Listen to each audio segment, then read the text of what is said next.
Domestic cat. You fed it this morning. It has a bed, toys, and a full bowl. And yet, there's a dead bird on your doorstep. Again. Here's what nobody tells you: your cat isn't broken. It's working exactly as designed. Animal behaviorists have found that in cats, the prey drive and the hunger drive are not strongly linked. Feeding reduces hunger, but it doesn't reliably reduce the urge to hunt. These are different motivational systems. That's why a full cat still chases, still catches, still kills. Free-roaming domestic cats kill between 1.3 and 4 billion birds every year in the US alone, a figure from a Smithsonian and US Fish and Wildlife joint study. The prey is often left uneaten, sometimes delivered to you as a gift. This isn't love. It's a program that food in a bowl was never designed to stop. Orca, killer whale. We call them killer whales. But here's the part that doesn't make sense: they sometimes kill without eating anything at all. Orcas are among the most intelligent animals on Earth. They communicate in family dialects. They teach. They mourn their dead. And off the Scottish coast, researchers watch them ram, toss, and drown harbor porpoises repeatedly, then swim away. No meal. No apparent reason. Scientists have proposed several explanations: hunting practice for younger animals, play behavior, or social learning. The behavior has been observed most frequently in juveniles, which supports the practice theory. But it's also been documented in adults. For a species this intelligent, no single explanation fully closes the case. Scientists still disagree. And it gets stranger from here. Dolphin. You've seen the videos. Dolphins surfing waves, playing with swimmers, smiling for cameras. That image is real. And it's incomplete. In the 1990s, 9 dead dolphin calves washed onto Virginia beaches. Scientists at the Armed Forces Institute of Pathology examined them and found broken bones, ruptured organs, and severe blunt force trauma consistent with adult dolphin attacks. Not disease. Not boat strikes. Dolphin-on-dolphin violence. In a reported 2018 incident in Belize, 4 bottlenose dolphins were observed separating a baby manatee from its mother and attacking it repeatedly until it died. Nothing was eaten. No territory was gained. No clear motive was established. Biologists are still working through the evidence. The dolphin is still smiling. That disconnect between the image we carry and the behavior on record is what makes this case genuinely unsettling. Red fox. Imagine a fox gets into a chicken coop. How many does it take? 1? 2? Here's the documented answer: all of them. Every one, dead uneaten, left where they fell. This is the established pattern, not the exception. Dutch biologist Hans Krook, who helped popularize the term surplus killing through his research in England and Africa, watched foxes raid black-headed gull colonies, killing dozens while consuming only 1 or 2. In Australia, a single fox killed approximately 74 penguins over several days and ate almost nothing. The mechanism is now well understood. When prey is trapped and unable to escape, the kill signal fires repeatedly, with no stop command arriving. Hunger plays no role. The fox isn't malfunctioning. Confinement simply removed the one condition, a fleeing prey, that would have ended the hunt naturally. Chimpanzee. Between 1998 and 2008, something was unfolding in Kibale National Park, Uganda, and researchers almost couldn't believe what they were documenting. The Ngogo chimpanzee community, studied by primatologists Richard Wrangham and John Matani, was systematically killing members of a neighboring group. Not for food. For territory. Over 10 years, at least 21 individuals were killed, including infants, beaten, bitten, and left. Then in 2009, the Ngogo group moved into the land they had cleared. Their territory expanded by 22%. Birth rates more than doubled in the years that followed. The raids were conducted in silence. Males moved in formation, waited for isolated targets, attacked together. Premeditated. Coordinated. Coldly effective. This is the most rigorously documented behavioral parallel to organized territorial warfare in any non-human species. Chimpanzees share 98.7% of our DNA. Take a moment with that number. Mink. Here's a question most people get wrong: what stops an animal from killing once it's full? In the case of the mink, not much.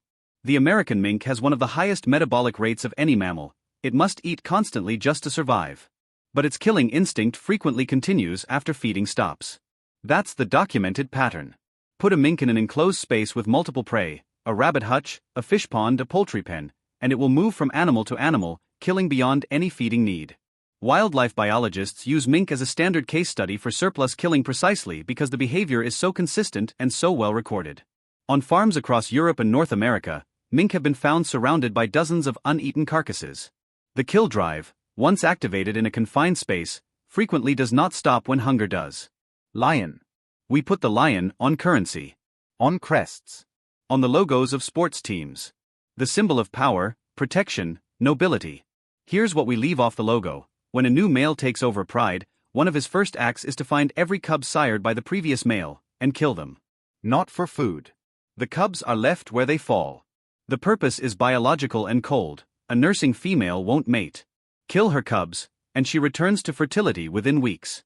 The new male can then sire his own offspring and pass on his genes. Wildlife biologist George Schaller documented this first in the Serengeti in the 1970s. It has since been confirmed in lion populations worldwide. It is not cruelty by any animal framework. But it is deliberate, purposeful killing without hunger, by the animal we chose to represent strength and courage.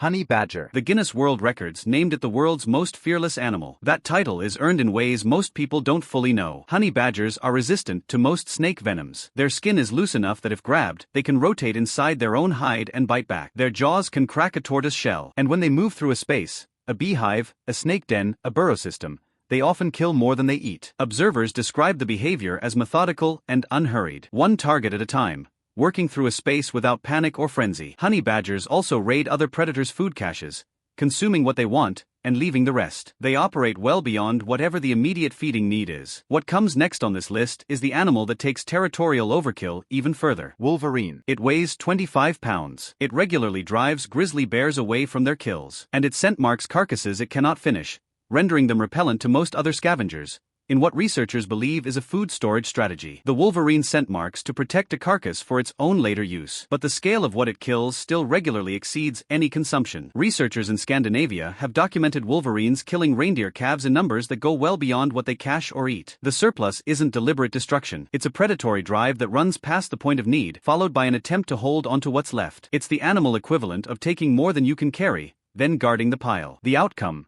dead animals, unconsumed, is the same. The next entry on this list is smaller, and equally relentless. Weasel. It weighs less than a pound, sometimes half a pound, and it has been found in rabbit warrens surrounded by 7 dead adult rabbits, each one many times its own body weight, having eaten almost none of them. The weasel's metabolic rate is so extreme it must consume roughly a quarter to a third of its body weight every single day just to function. That biology explains the urgency. It does not explain the scale. Because when a weasel encounters confined, abundant prey, the killing continues well past any metabolic need. The kill reflex fires as long as prey is available and vulnerable. The signal to stop simply doesn't arrive. The weasel is the smallest animal on this list and pound for pound, one of the most extreme documented examples of killing beyond hunger in all of wildlife research. Spotted hyena. In 1972, Dutch zoologist Hans Krook was watching a migration surge in the Serengeti when he documented something that changed how scientists understand predator behavior. 19 spotted hyenas killed 82 Thompson's gazelles in a single event. They ate approximately 16% of what they killed. The rest was abandoned. This moment gave Krook the evidence to formally define surplus killing, a behavior that has been studied intensively ever since. What he identified was a predictable trigger. When prey is abundant, panicked, and unable to escape effectively, the predator's kill drive runs completely ahead of its hunger. The neurological reward of a successful hunt keeps repeating. The stomach filling isn't what stops it. Spotted hyenas are intelligent, socially complex animals, and under those specific conditions, density, panic, limited escape, that intelligence is simply overridden by something older and more powerful than hunger. Crow and raven. Crows recognize individual human faces. They solve multi-step logic puzzles. They appear to hold social gatherings around their dead. They are among the most cognitively advanced birds on Earth. They also raid nests, kill eggs and chicks, and frequently leave them untouched. What separates this from opportunistic feeding is the pattern. Corvids return to the same nest site on consecutive days, working through each egg or hatchling systematically. Researchers believe this is most likely territorial or competitive behavior, eliminating rivals for food or nesting space in future seasons. Whether it qualifies as surplus killing or targeted competition, the outcome is identical. Chicks and eggs destroyed well beyond any immediate feeding purpose, by birds intelligent enough to make what appears to be a deliberate return visit. Intelligence and restraint, as it turns out, are entirely different things. Wolf. The wolf is probably the most romanticized predator on Earth. Careful, efficient, taking only what it needs. Here's what that myth leaves out. Documented surplus killing events in wolves include cases where packs killed multiple elk in single winter events, consuming only a fraction, during periods of deep snowpack when prey movement was severely impaired. Researchers note that wolf kill rates more than double under those conditions compared to normal. Wolves do cache, and they return to carcasses, which sets them apart from some other surplus killers. But in events involving large, panicked herds or confined livestock, the killing continues past any caching rationale. The instinct to pursue, chase, and bring down prey runs deep and doesn't self-regulate cleanly when conditions make prey unusually easy to catch. The wolf isn't wasteful by design. Its system just wasn't built to stop when everything becomes too easy. Bottlenose dolphin, infanticide. We need to come back to dolphins.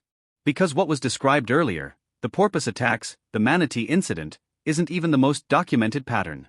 In 1997, dead dolphin calves washing up on the Virginia coast spiked to more than 4 times the baseline level. The injuries were consistent with adult dolphin attacks: broken bones, severe internal trauma, drowning. Scientists searched for an explanation. The hypothesis with the most research support: male dolphins kill nursing calves to return the mother to fertility faster, creating a mating opportunity. It mirrors lion infanticide structurally. But in 1997, the surge didn't fit that model cleanly. Some killings had no clear reproductive logic. In a species we describe as empathetic, intelligent, and socially sophisticated, coordinated infant killing remains, today, one of marine biology's genuinely open and unresolved questions. Polar bear. Picture this: a narrow channel of open water surrounded by Arctic ice, beluga whales trapped, unable to dive deep, unable to escape. A polar bear on the edge killing, then moving to the next. In documented events in the Canadian Arctic, polar bears have been observed killing multiple belugas stranded in ice leads, feeding selectively on brain, blubber, and skin, and leaving the bulk of each carcass behind. These events appear in the academic surplus killing literature alongside the classic fox, wolf, and hyena cases. The conditions are consistent: prey that cannot escape, density that makes repeated access easy, and a kill drive that runs until the opportunity disappears. When the environment removes the difficulty from the hunt, the predator's brain doesn't switch off. If anything, based on what's been recorded, it accelerates. Sea otter. Here is the internet's favorite animal, floating on its back, paws folded, cracking a shell on its chest. In 2010, researchers published findings that received almost no mainstream coverage, and deserved more. Male sea otters were documented engaging in sustained, coercive attacks on harbor seal pups. The attacks lasted up to 105 minutes. The pups did not survive. The otters did not feed on them. Scientists classify this as aberrant behavior, outside normal otter social patterns. But aberrant in scientific usage means statistically unusual, not isolated. It was observed frequently enough to be documented, analyzed, and published across multiple cases. The mechanism remains poorly understood. What is clear is that the animal symbolizing gentle coastal life, the one people put on children's toys and conservation posters, is considerably more complicated than it looks floating peacefully in any photograph. Magpie and jackdaw. They're not dramatic. They don't charge or swarm. They simply return. Magpies and jackdaws engage in what ornithologists call nest predation, entering the nests of other bird species during breeding season to destroy eggs and kill hatchlings. In the UK, researchers have linked magpie population increases to measurable declines in several ground nesting songbird species. What makes this behavior notable isn't one visit, it's the pattern. Corvids return to the same site across consecutive days until nothing remains. Researchers believe the most likely explanation is territorial or competitive, eliminating rival breeding pairs or future competition for food resources. Whether it fits the strict definition of surplus killing or territorial elimination, the behavioral outcome is the same: repeated deliberate destruction well beyond any immediate feeding need, carried out by some of the most intelligent birds alive. Hippopotamus. It eats grass. Only grass. It is a strict herbivore with no biological need to kill any animal for food, ever. And yet, hippos are responsible for what is often cited as hundreds of human deaths per year across Africa, making them among the continent's most dangerous large animals. They have been filmed charging and killing crocodiles, thrashing fish, crushing animals that wander into their water, and then walking away, no feeding, no further interest in the carcass. The hippo's killing is territorial in its purest form. Its waterway is its domain. Anything that enters, crocodile, fish, boat, human, triggers the same hardwired response: remove the intrusion. There is no hunger involved. There is no mating calculation. There is only territory, and a 2-ton animal that enforces it with a ferocity that no herbivore is supposed to possess. Feral dog. We domesticated them. Bred them over thousands of years to work alongside us, live with us, read our faces. And when that structure is removed, when a dog pack goes feral, what emerges is both familiar and troubling. Unlike wolves, whose kill behaviors were calibrated against specific prey over millennia of evolution, feral dogs retain the predatory drive without the same ecological regulation. In Tasmania, a single dog killed 58 little penguins in one night. Feral pack attacks on sheep pens across India, South America, and Australia consistently produce the same result: total kill, most of it uneaten. The predatory sequence: locate, chase, bring down, was built to be triggered and sustained. Domestication suppressed it. Remove the human structure, add a confined space and pack dynamics, and the suppression lifts. The drive was never gone. It was only waiting. Army ant. We end not with one animal, but with 700,000. Army ants move in raiding swarms across the floor of South American forests. Everything in their path is attacked: insects, spiders, lizards, ground nesting birds, small mammals. Army ants are not killing without hunger. The colony feeds, but they consistently kill and overwhelm far more prey than the swarm can carry back or consume. What cannot be transported is left behind. Here is what separates this from everything else on this list. No individual ant decides anything.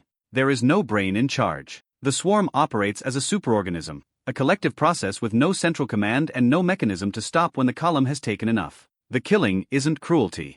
It isn't instinct in any individual sense. It is a 100-million-year-old algorithm, running on scale alone, and scale, it turns out, is its own kind of reason.